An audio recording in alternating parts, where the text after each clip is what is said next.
Saran Syahar ni buat sibuk dekat mana ni? Ramai orang tengok belakang Sarah ni. Dah tak sabar sangat sebab Sarah dekat.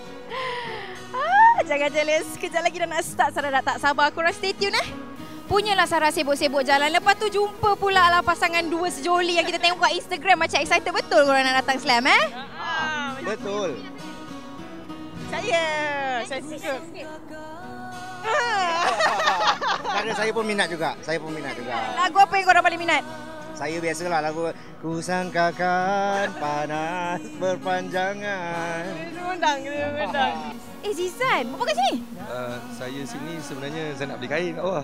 Beli kain tak? Yang tudung tu ada dekat kedai tingkat 3 bawah. Awak buat apa sini? Saya biasalah buat sibuk. Awak tahu tak Slam halal awak tu?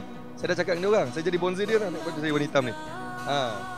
Minta maaf Baru tahu. Minta maaf.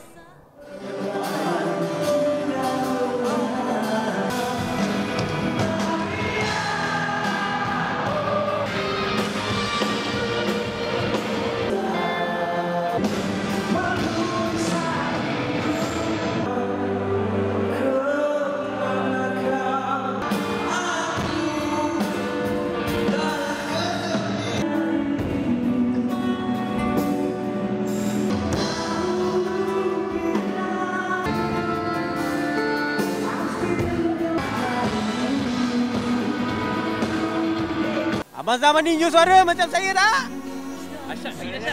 Lagi dahsyat.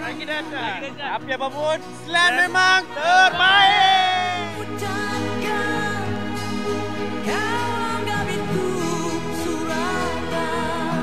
Alright, konsert Slam dah pun habis. Peminat-peminat dia memang awesome. Zaman ni suara maintain. Sarah dah gerimis mengundang-undang dah ni. Kalau boleh tak naklah konser tu habis. Sedihnya. Okeylah, dah lah Sarah nak balik sekarang.